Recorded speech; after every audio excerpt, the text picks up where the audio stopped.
Everyone,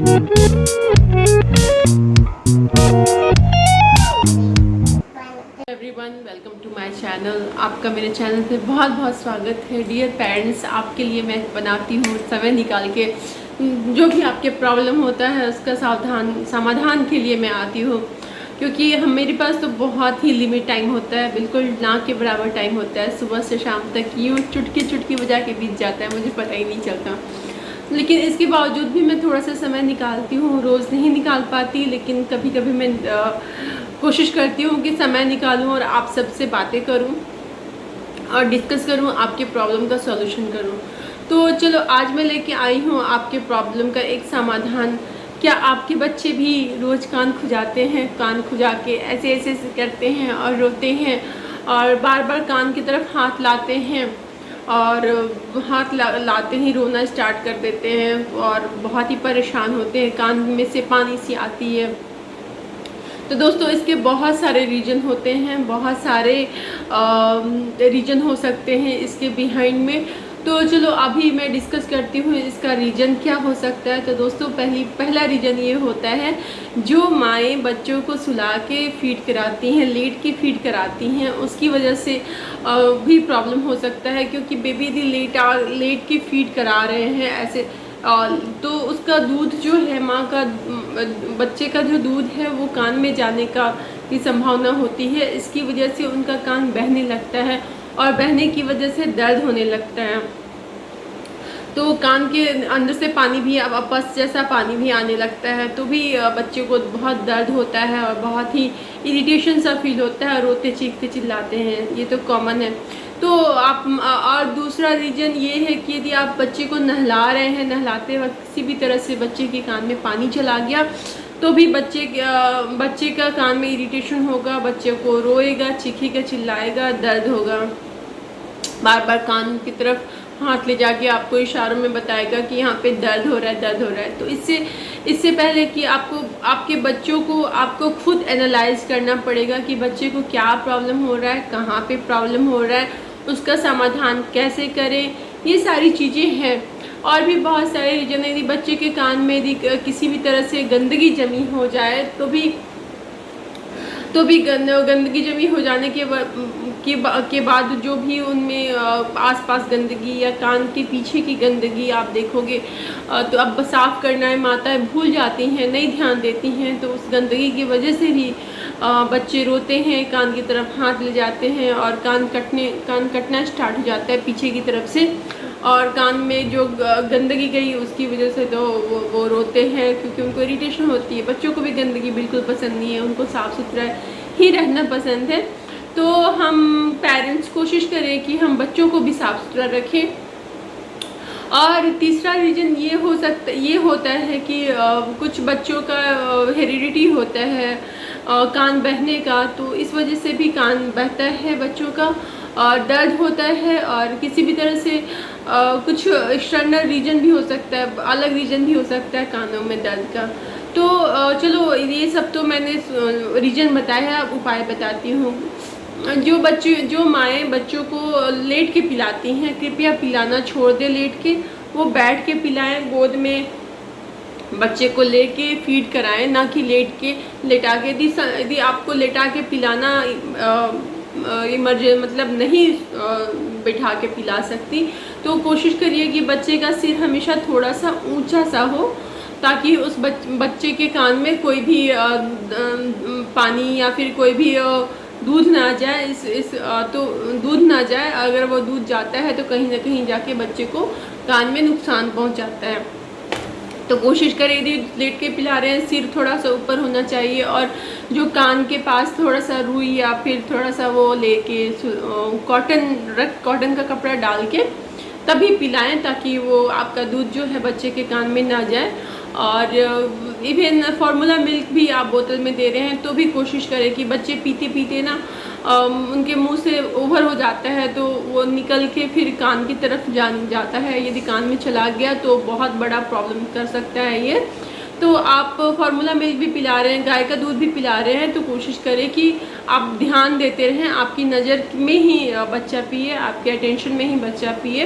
ये नहीं कि बच्चा को दे दिया आपने और घूम रहे हैं आप, इधर उधर अपना काम किए जा रहे हैं, ये बिल्कुल ना करें।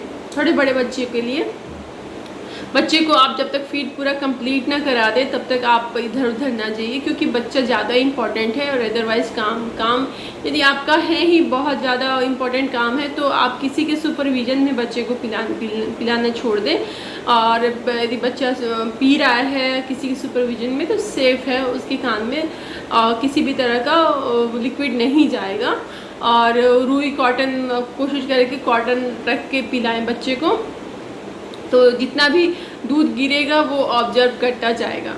और दूसरा नंबर ये है कि आप बच्चे को जब भी नहलाती हैं तो कोशिश करें कि बच्चे की आँख, नाक, कान, मुंह में पानी ना जाए बिल्कुल, क्योंकि वो बहुत छोटे बच्चे हैं और जब हम नहाते हैं तो हमारा खुद सांस लेने पानी मुंह के बढ़ जाता है तो सांस लेने में तकलीफ़ हो जाती है, कान में पानी चला जाता है तो हमें खुद प्रॉब्लम होता है। तो ये तो छोटे से बच्चे हैं, मासूम से बच्चे हैं, हर चीज़ उनका कोमल सा होता है, तो उनके भी कान में पानी ना जाए। कोशिश करें एक टोपी सा, एक हैट सा आता है बच्चे को, छोटे बच्चों को नहलाने के लिए, उसको हैट सा लगा के तब बच्चे को कोशिश करें कि नहलाएं। यदि नहीं है आपके पास तो कोशिश करें कि छोटे बच्चे जो है पैर पे लिटा के उसके फेस को अलग से पोंछ दीजिए गर्म पानी से, या फिर पानी भिगा के कॉटन कपड़े से पोंछ दीजिए। बट कोशिश करिए कि उसके चेहरे में पानी ना जाए बिल्कुल, कान में बिल्कुल पानी नहीं जाना चाहिए। बाल को अलग से धोएं और पोंछें और चेहरे को अलग से साफ़ करें, ताकि उसको कहीं किसी तरह का इरिटेशन ना हो, किसी भी तरह का प्रॉब्लम ना हो।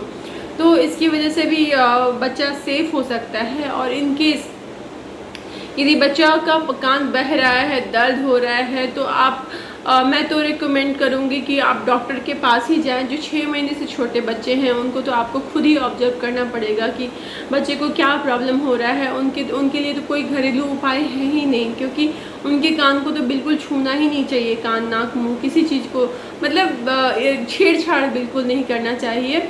और यदि 6 साल के ऊपर के बच्चे हैं उनको यदि प्रॉब्लम है तो जो कॉटन का जो होता है ना, सपोज कि रुमाल हुआ, ऐसे कॉटन बड भी आता है, उसकी सहायता से आप कानों के आसपास साफ़ करें। कानों के पीछे तेल लगाते रहें हमेशा, जब भी मालिश करें कानों के पीछे तेल लगाएं। कानों के आसपास भी कॉटन बड से जो आता है ईयर साफ़ करने वाला, उससे क्लीन करें जब बच्चा सो जाता है तो इससे क्या होगा कि बच्चे के कानों में किसी भी तरह की गंदगी नहीं जाएगी। और यदि गंदगी जाने वाली भी है तो वो कॉटन जो है वो ऑब्जर्व कर लेता है, सोख लेता है, तो वो नहीं जा पाता है। और तीसरी चीज़ ये है कि यदि किसी भी तरह का कीड़ा मकोड़ा बच्चे के कान में चला जाता है, क्योंकि नहीं देख पाते हैं आप, तो भी बच्चा इरिटेट होता है, तो उस समय हम होम रेमेडी जो दादी माँ और नानी माँ जैसे गांव के लोग होम रेमेडी करते थे और करते हैं भी, वो भी मैं आपसे शेयर करूँगी। यदि आपको किसी भी तरह का आपको लगे कि हाँ ये करना चाहिए तो ही आप करें, ना तो बिल्कुल ना करें। डॉक्टर के पास रेफ़र करूँगी मैं, डॉक्टर के पास जाएं आप पहले। और जो दादी माँ जो हमारे गाँव की लेडीज़ हैं वो ये करती थी, छोटे बच्चों को सरसों तेल जो होता था उनको गरम करके अच्छे से लहसुन डालती थी, लहसुन को डाल के अच्छे से गरम कर लेती थी। जब वो हल्का सा ठंडा हो जाता था, मतलब हो जाता था कि छोटे बच्चों के कान में ठंडा मतलब एकदम नॉर्मल रूम टेम्परेचर का तेल होता है उस तरह का आ जाए, तो एक ड्रॉप वो डालते थे, मतलब डेली 2-3 दिन डाल देते थे और बच्चा को रिलैक्स मिल जाता था। ये था इनका घरेलू उपाय। इसके बाद वो करती थी कि जो तुलसी के पत्ते होते हैं उनको वो लेके आती थी, उनको अच्छे से धो के पोंछ लिया, फिर उसको कूट के उसका जो रस होता था ना, उसके वही कानों में डाल देती थी एक बूंद करके, तो बच्चे को रिलैक्स मिल जाता था। बट ये अप टू यू है कि आपको ये फॉलो करना है या नहीं करना है। मैं रिकमेंड नहीं कर सकती और कर भी सकती हूँ, क्योंकि ये आपको सूटेबल लगेगा तभी आप यूज करें, क्योंकि ये गांव की पद्धति है, जो गांव के नानी दादी जो किया करते थे उनकी पद्धति है, जो कि मुझे पता है तो मैंने शेयर कर लिया। ये हैं घरेलू उपाय। और यदि आपको सूट नहीं करे तो डॉक्टर भी मना करता है सरसों तेल नहीं यूज करना चाहिए, क्योंकि आज के डेट में सरसों तेल मिलावट बहुत सारे चीज़ों में हो रहा है, तो शुद्ध और प्योर मिलना मुश्किल है। यदि प्योर मिले तभी यूज करें, अदरवाइज़ यदि करने का मन है तो, नहीं तो बिल्कुल ना करें। और यही सब रीज़न है। यदि कानों में यदि किसी तरह का कीड़ा मकोड़ा भी आ गया तो आप टॉर्च डाल के देख सकते हैं कि बच्चे के कान में कहीं कीड़ा मकोड़ा है या नहीं है, दिख जाए तो यदि तेल डालते हैं तो वो कीड़ा मकोड़ा जो है ना वो अपने आप बाहर आ जाता है, मतलब सूख मर जाता है अंदर और जो उसका खोट बन के वापस बाहर को आ जाता है। तो ये भी ये उपाय करते थे कि बच्चे के कान में किसी तरह का कीड़ा मकोड़ा हो तो वो भी हट जाए, इसलिए भी ये चीज़ होता था। तो ये अप टू यू है कि आप करें या ना करें, ये आपकी मर्जी है और बच्चे को का देखभाल आपके हाथ में है, आप क्या सही है क्या गलत है। और रीजन मैंने बता दिया, रीजन ये सारी रीजन हो सकती हैं, तो इसको आप कोशिश करिए कि ना करें बच्चे के साथ। नहलाना केयरफुल, दूध पिलाने समय केयरफुल, बच्चे के कानों के सामने साफ़ सफाई, इवन कान के सामने ही नहीं है, उसके शरीर में जहाँ वो रह रहा है, जहाँ पे सो रहा है, खा रहा है, पी रहा है, तो बिल्कुल साफ़ सफाई होनी चाहिए। किसी भी तरह की गंदगी नहीं होनी चाहिए कि कीड़ा उत्पन्न हो, चींटी उत्पन्न हो और बच्चे को छेड़छाड़ करे, बच्चे को तंग करे। तो आज का वीडियो बस इतना ही। यदि आपको मेरा वीडियो अच्छा लगे तो please like share and subscribe ज़रूर करिएगा मेरे चैनल को। आज के लिए बस इतना ही, धन्यवाद।